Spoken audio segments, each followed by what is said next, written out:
Good afternoon, everyone. My name's Elizabeth, and on behalf of London Design Festival, I'm excited to welcome you to the final panel of our Global Design Forum 2025.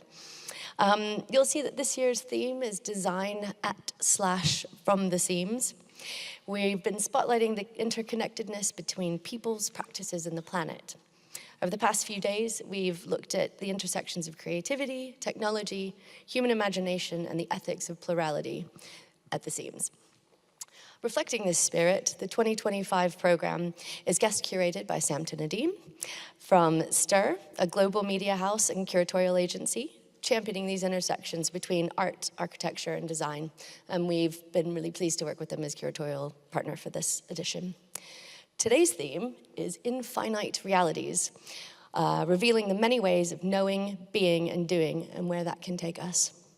Together, these themes capture the spirit of operating from the seams, challenging conventions, and reimagining the role of design in shaping a more pluralistic tomorrow. This session, we're super excited because it features V&A activations, and it's chaired by Carrie. I'll let you take it away. Hello, welcome everyone. So today we're going to talk more about the V&A and LDF program here, which is co-created by myself and Kristian. I'm the contemporary program curator, and Kristian is the senior curator for the contemporary program. And we have Alicja Patanowska here, who is one of the LDF artists whose work is at the John Medeski Garden. And we also have Carrie and Daria from Studio Above&Below, whose work is at the Learning Center. So welcome, everyone. So we'll first start with Kristian's introduction to the V&A crossover LDF program and to tell us a little bit more about our installations.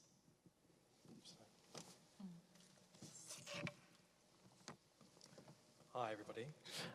So I've just got some images of some of the projects here. I'm not going to talk too much about this first one because we have the artist with us right here, and hopefully you managed to see it through the window. Unfortunately, the garden was closed today because of the wind. But I just wanted to talk about these projects in terms of their context within the museum. So not just the fact that we are working with artists to kind of explore some of the difficult issues of today in the museum, but also giving them spaces that kind of really reflect that work with their practice as well. So Alicia is obviously is about Alicia's features is about mining waste in Zalazny Most, and we managed to be able to produce this installation that connects with the water in our garden, and this commentary on our overconsumption of materials and the effects it has on the environment. And it's in one of the more, it's interesting to talk about environmental issues in this part of London, which is actually one of the most, which is extremely built up and one of the more polluted areas of the city. But our secluded garden in the V&A gives people a space to sit and spend some time amongst nature, and with this additional tactile project to invite responses from the senses. In the globe, in the Europe 1600 to 1800 galleries, this is a gallery that talks about European expansion through colonization, and it features a lot of the kind of riches that the museum acquired through this process. But here, right in the center, we have this space which is about the Enlightenment, and a space to kind of, an installation that invites us to kind of to think about different ideas. And we've been able to hang Jakai's work in this space, which is a work created with ethnic Shan communities in Thailand's Kong Juoshang refugee camp. In this space, he worked with these refugees to embroider these textiles, and then he takes these materials to workshops around the world to create dialogues globally about these situations. So it's a contemplative space, and in this sense, in the way that is displayed here in the museum, it's created a really kind of opportunity for a kind of intimate engagement with this, with these small scale and personal works. Elsewhere, another designer that we've had the opportunity to work with, Ryunosuke Okazaki, who makes these fantastic these fantastic ensembles. Something that's inspired his work is this ancient Jomon ceramics, and we've been able to provide access to some of this historic pottery to display alongside this work that's referencing them. The ceramics themselves express reverence for nature and hope for life's blessings, and that's reflected. The design that they use to do this is reflected in Ryunosuke's ensembles. So it's been really interesting to combine those two things. Elsewhere in the museum, right in the center, in Gallery 25, which is really connected to our kind of sculpture court on the ground floor, is Rue Dessou's pavilion that she's just, obviously you guys have just been at her event, and I'm sure she's talked about the development of this, but her work provides a space to explore issues around housing and access, land and cultural memory. And it's constructed using traditional techniques, mud building, which is used traditionally in Punjab area of India, but also is reflected in similar processes in much closer to home in Wales, where they use wattle and daub. And you know, this is a project that uses waste materials rescued from infrastructure building, and as a pavilion has become a space for a sound installation exploring the lived experience of the artist and unfit housing in this country. And then thinking about what this represents within the grand design of this 19th century industrial colonial institution that was designed to help educate around good design. And this is a contemporary response to that. And then elsewhere in the museum, Polish Posters Now, in the Design 1900 to Now gallery, is right in the center of a gallery that's exploring the history of design and its changing face over the last 125 years. This is so emblematic of Poland's history of design, and bringing it into the 21st century and showing that this is still a practice that is still relevant. But I think it's interesting in this image, it shows how it's contextualized in the gallery with the permanent displays with these flag designs, including OMA's Europe flag, where which includes all the colours of the flags of countries in Europe, only they removed the British one when we left the European Union, through to the refugee flag and the Progress Pride flag. And I think it's interesting to show how, to think how design practice can address these issues and poster design being part of that. Similarly, Jumana Aboud's work, which is more of a trail, and it's more about an artist exploring what the collections mean and bringing her own practice to it, her own thoughts about it, to interrogate objects in the permanent galleries. And the Palestinian-Canadian artist Jumana Aboud's practice explores water lore and folk tales, and activating the stories of the survival of stories and landscapes in the wake of dispossession. And she has created this trail around the galleries, connecting to particular objects, inviting visitors to pause and reflect and imagine their own stories alongside prompts from the artist. So really trying to reconsider the context of the museum. And finally, we have our studio Above and Below, who are here with us to talk more about their project too, Slow Tech AI, AI being one of the most pressing issues for the creative industries, as it seeps into everyday practice and takes over social media. And this project is about imagining a slower approach to the onslaught of AI and thinking about, this is being presented in the V&A's Learning Centre, and how AI is changing the way that we think about education right now. And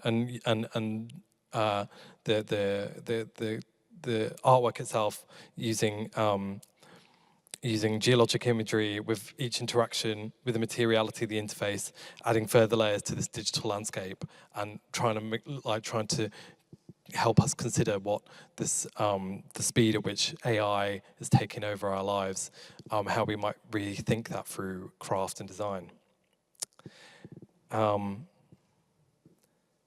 I? Let's see next. Yeah. Yeah. Thank you for the quick intro. I hope this has given all of us some context on how we situate these different installations. In fact, we have 9 projects across different parts of the museum. And then now we're going to take a deeper dive into Alicia's project, the Ripple Effect. So Alicia and I have been working on this installation for over half a year.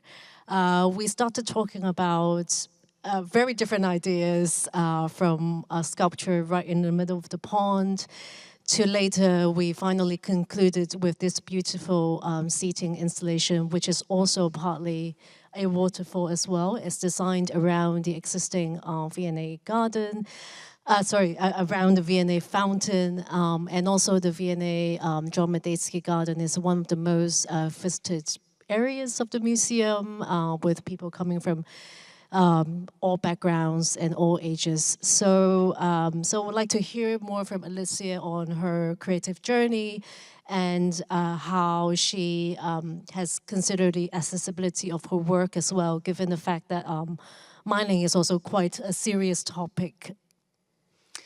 Hi. First of all, thank you for having me here.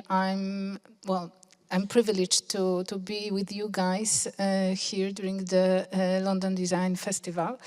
And I hope that you don't mind that I will stand, and you will probably understand why after a few seconds. So my whole practice is about embodied knowledge, the knowledge that we have from our bodies more than from a brain, from books.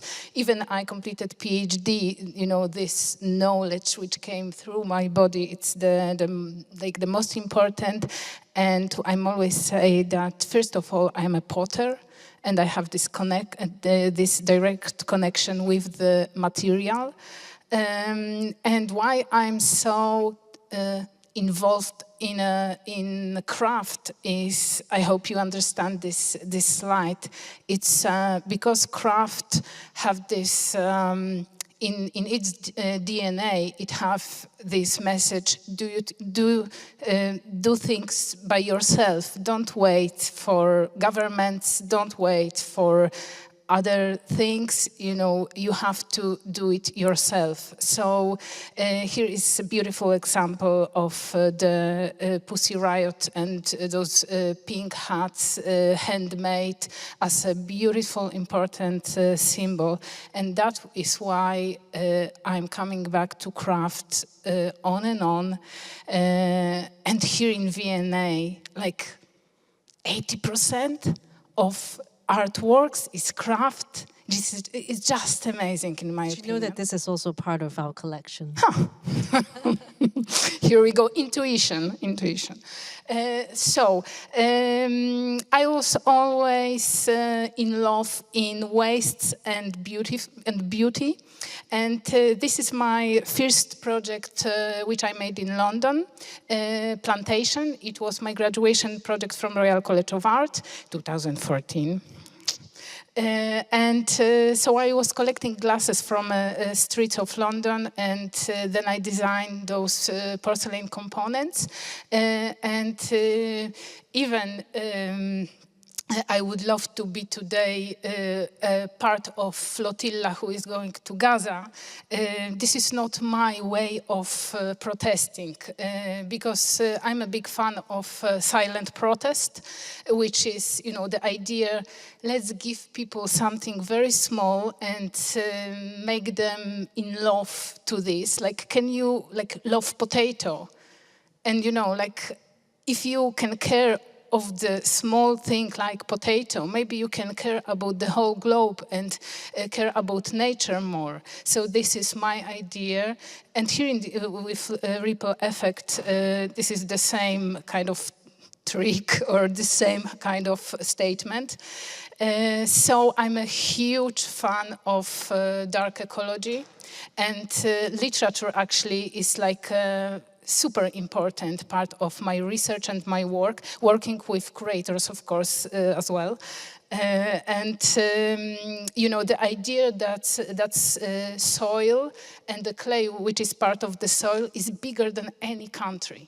You know, I truly believe that it have big impact in a way how I think about the world, and I hope that people will think about it as well through my works. So one of my projects, We Are the Weather, which was shown at the European Parliament during the Polish presidency, was about the solidarity which we need to have in the sense of climate change, and the water as a super important natural source. Actually, we are, 70% of us is water, so let's consider it. Here there is a fountain where I'm actually researching how much water we need to actually sacrifice to, for example, have 1 kilo of beef or a plastic bottle, or the whole, for example, journey from Poland to London. And so on, kind of symbols in this idea that like everything is like closed circle, that everything will be back to us in our consumer decisions. So here we have the ripple effect project, a kind of dream for me to be here. So it's 2,000 tiles which I made by myself at the studio, and it shows the problem which we have with lack of natural sources and the mining process. So I was able to take waste from Żelazny Most, which is the biggest reservoir of wastes came through mining copper, and add them to the clay. Here we have the small gablot with this research, and show it as a symbol of that we have to care about our natural sources, and ripple effect. Why it's ripple effect? I would love to have Jeff Bezos here, because this is actually a message for him more than for us, that our consumer choices are coming back to us in a climate change, this is actually our idea with Carrie, to give people a chance to sit, to really have a minute for reflection, to touch, because through touching, we are forgetting about the most basic sense which we have as kids. This is how we really, start to understand where we are, and that's why touching here is so important. Oh, yes, a short... My name is Alicja Patanowska, and I'm an artist and designer. My practice is very much focused on embodied knowledge and direct contact with the material. I try to take non-anthropocentric perspective in my art. I'm Carrie Chen. I'm the Contemporary Program Curator at V&A South Kensington. I'm working with artist Alicja Patanowska on an installation at the John Medeski Garden at the V&A, which is for the London Design Festival 2025. The ripple effect takes its name from the idea that every small action creates consequences, like ripples spreading across water. The installation brings this to life through functional fountain, where water continuously flows and returns, symbolizing the limited cycle of nature that we all depend on. The engagement with this work is to encourage people to, first of all, see the scale of these tiles, especially the 8 tiles which are covered with copper, signifying the amount of copper that can be extracted in the mining process versus the amount of waste that is generated in the process. It's actually quite a shocking, quite a stunning impact that we're trying to create through this installation. 2,000 ceramic tiles was created with a clay body containing waste material sourced from the Żelazny Most in southwest Poland. By transporting this discarded material into handmade tiles, the work invites us to reflect on the hidden costs of extraction and how our consumer choices actually shape both ecology and society. A big part of Alicia's work is about producing at human scale, producing something that is more of an artisanal nature. And I think that is very much in line with the tiles, the craft we see on the facade of the V&A. A lot of visitors, before they come through to the garden, they actually would have seen a lot of arts and crafts objects, like objects from the arts and craft movement, including a part of the cafe which was designed by William Morris, who is a very important figure in the arts and crafts movement. And I think interestingly, like even for today, we're still asking the same question in a hyper-connected society when copper is very much in need to build networks, and with the expansion of AI, when water is very much needed. So it's actually very important and urgent to ask this question of how much we should consume, produce, and extract. In the end, the ripple effect is an invitation to slow down, to sense the cycle of water and matter, and to recognize that we are all part of the shared organism called Earth.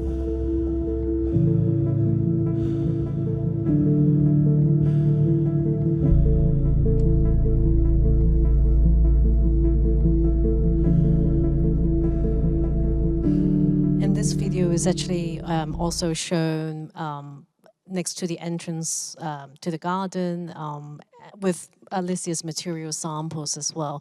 And apart from the showcase tomorrow and on a Friday late, Alicia is working with a 5 rhythms dancer to stage a workshop. Maybe you can just mention a one-liner about why it's important to have. Yeah, so this is a technique not about dancing, about, you know, to know your body. It's like kind of meditation in movement, and it's invitation to really find connection with our bodies again. And you are more than welcome to join us tomorrow and on Friday. Yeah, I really recommend this practice. Thank you. Thank you, Alicia. And then next we will have Studio Above and Below and their presentation. So they are a London-based art, design and technology practice combining XR, digital art and data. For this particular project, I think there is some similarities in the sense that there is like rocks, this strong element of tactility in a digital installation. And Learning Center is a completely different context where right opposite to your installation, there is a lunchroom for school children as well. So we would love to hear more about like how you approach the design of this installation. Thank you. Great, thanks. Yeah, so this work's called Slow Tech AI. And first of all, we just wanted to say thanks to Mark and Nick as well at the Learning Center who supported us with installing this work this week. This work we developed over 6 months, and it's quite a radical work for us in terms of the material and process that we used to create this work. As a starting point, we were very much interested in deeper timescales, as well as questions of what is intelligence in terms of time. And we created a new immersive work that you should all go and see and also add to the work itself. And we're going to explain a bit more about kind of the interaction of the work and the process of how we got there. But maybe, first of all, a brief introduction. So I'm Perry, this is Daria. We're both practicing artists. We graduated from the Royal College of Art in 2017 on a course called Information Experience Design. Since then, we've worked collaboratively with a number of science and technology partners to develop critical artworks that have gone on to be shown internationally in museum and gallery and public spaces.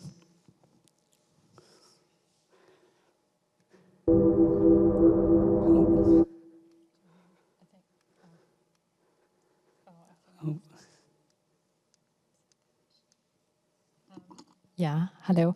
So we will now show you, before we talk about the work, we will also show you a little video which captures the work.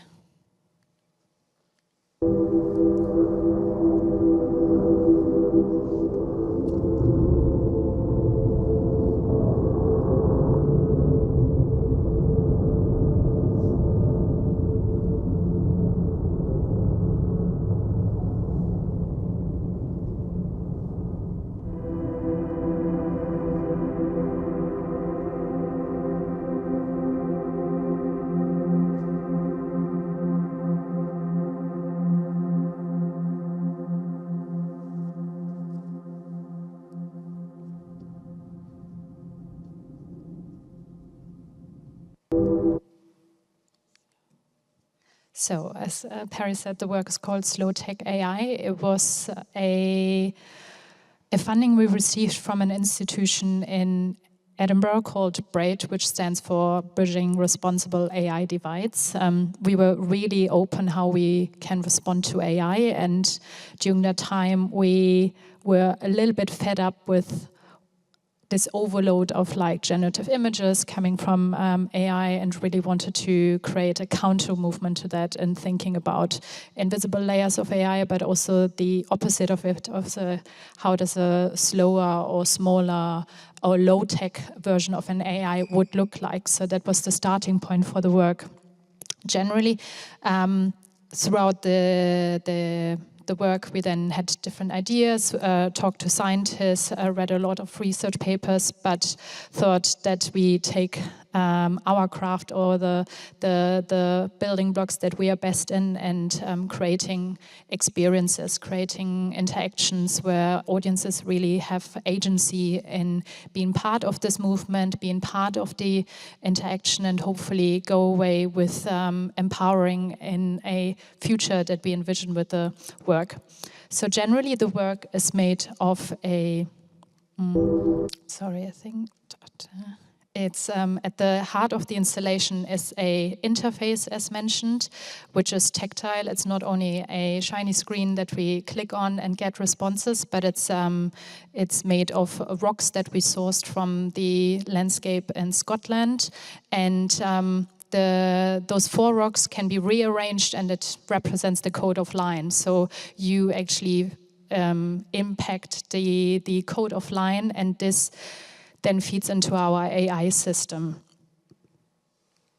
The AI then chooses slow image pairs. A new image pair is every time generated when you change the arrangement of those rocks, and leads to a certain amount of choices or possibilities that are possible. So it's also the question, how many outputs do we need by AI? Is maybe a few options or a few answers enough, and not an infinite number? The image pairs are based on a data set that created ourselves during a field trip in Scotland. So we were not guided that we have to work in Scotland because the funding took place there, but we were interested in working with this idea of using our local knowledge. So working with the researchers there, but also working with the local knowledge of the landscape itself. So we immersed ourselves during a field trip through Scotland and visited geological interesting sites. For example, one site is called Sika Rock, is where a lot of layers of the earth can be seen and where geological research has been begun, for example, in the UK.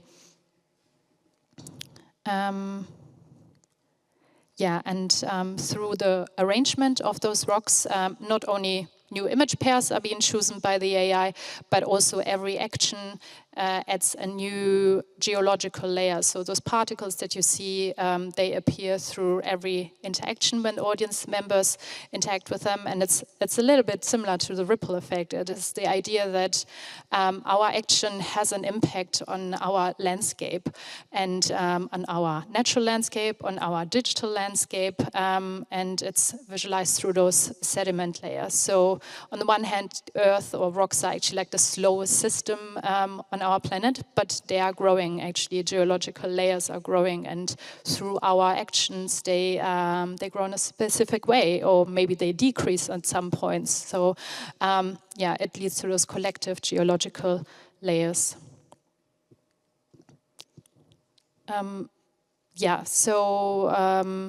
As mentioned, our idea, the entire idea was born. First, we wanted to actually create a pure low-tech AI system, which is actually not that easy, and also in such a short amount of time. That's why we play with this low-tech and slow-tech, which we think are very, very close to each other. But we started researching into what does low-tech actually means, for example, and we looked into early technologies such as rocks themselves as like tools. These were the first technologies actually that humankind found or built. Same as rock drawings, actually rock art is the first data sets or data creation. And playing with those really old and low-tech and system, we then, these were some inspirations for our work.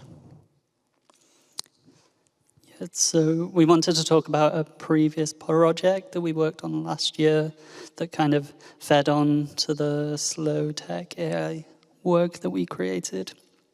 So this work's called Regenerative Symphony. It was a collaboration between a science park in Italy, Trieste, as well as Milan, a digital arts center. And we developed an immersive work that explored critical minerals and their uses in the city. And we created this work to explore different processes of recycling and reusing these minerals. So what you can see here is somebody interacting with a screen, an interface, where they can change the supply and demand of different minerals in different markets. So, for example, for renewable energy or for transportation, they can reduce or increase the supply and demand. From this, we used an algorithm in a poetic way. This algorithm was a predator-prey algorithm where within the data set, there's always a scarce amount of resources. And both the predator and prey kind of relies on one another for this symbiosis or balance. So based on your actions, this influences the audio-visual experience and symphony of the work. Yeah, so for example, this project was a EU-funded project where, as Perry said, we were teamed up with scientists to actually look into the recycling of critical minerals, also a topic about extraction. And whereas, for example, this is very digital in its nature, but it still actually makes use of existing resources. So, for example, we had the possibility of showing in the space, so it's sometimes also about reusing spaces. Yeah, based on the research that we did last year about critical minerals, we were also interested with this work to step back from this completely digital palette that as digital artists you often use, and bringing the element of tactility in, bringing untouched elements such as rocks or materiality in it, and this is where we wanted to push ourselves with this project. Maybe just to add to this, I think something I took away was with heavily like screen-based working primarily, but taking these rocks from the landscape, they've been there for tens of thousands of years. You really think about them differently.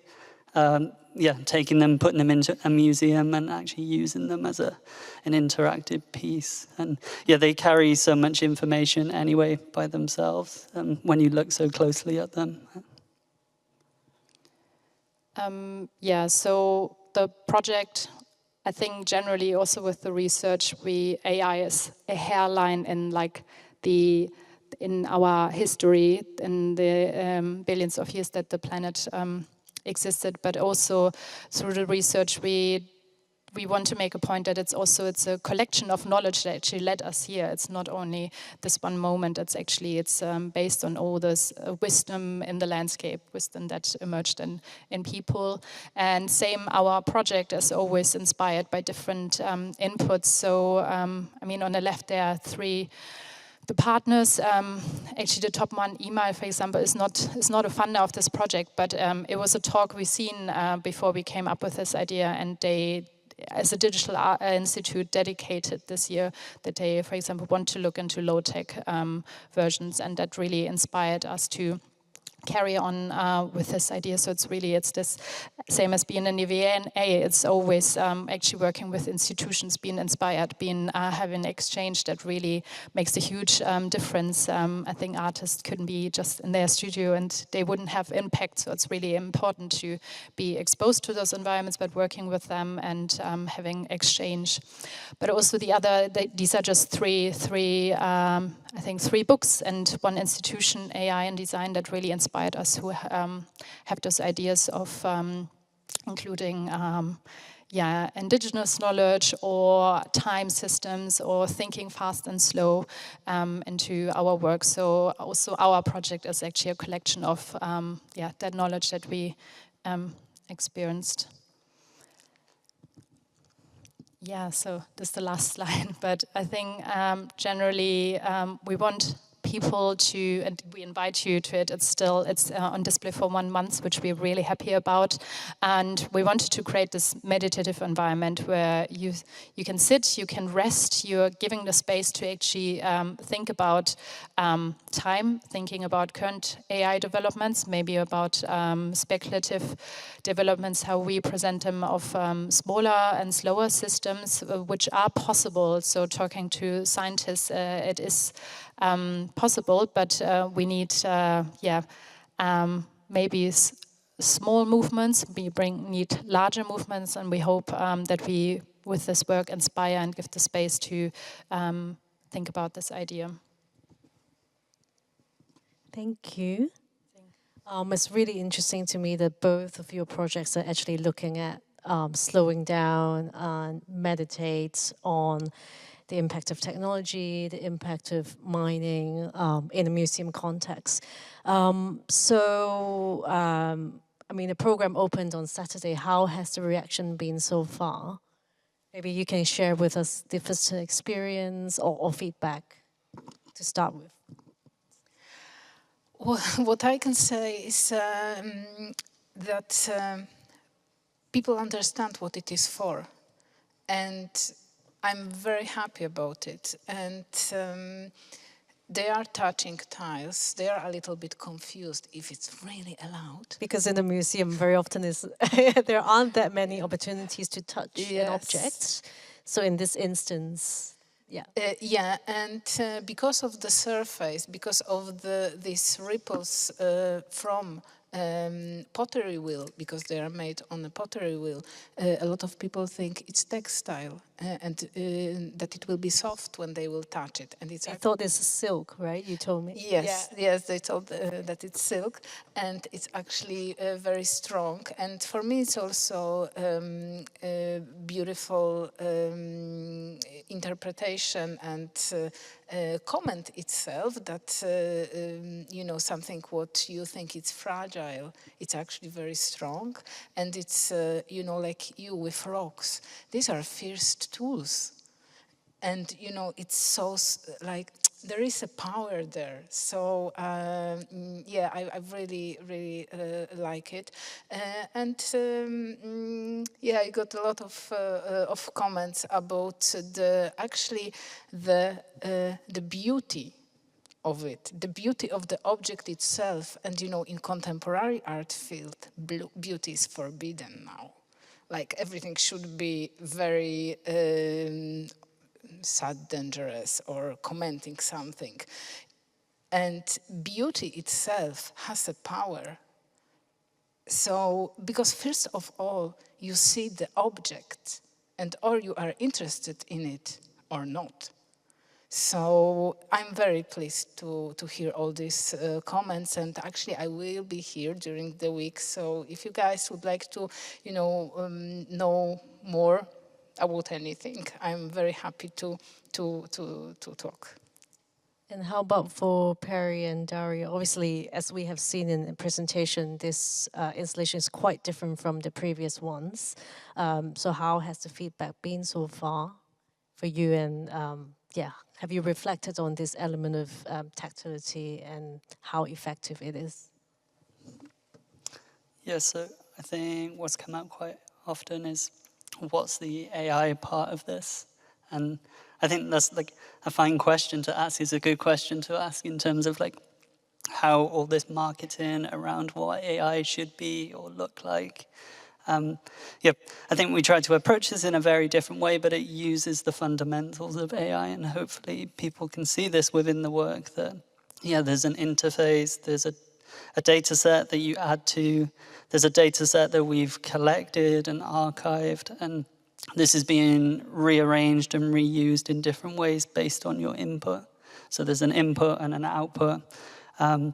It's, yeah, not as sophisticated to a lot of like models that we may use in the everyday now, but I think we're kind of happy with that, and I hope like others who interact with the work can kind of appreciate that in some way.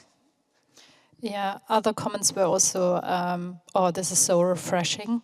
I think we've just all been really overwhelmed, but also I'm personally tired of like this AI wave and like all everything is AI, but also like images that you see generated by. I mean, I'm just like I'm not touched by it. It's like it has something to do with beauty. It has maybe something to do with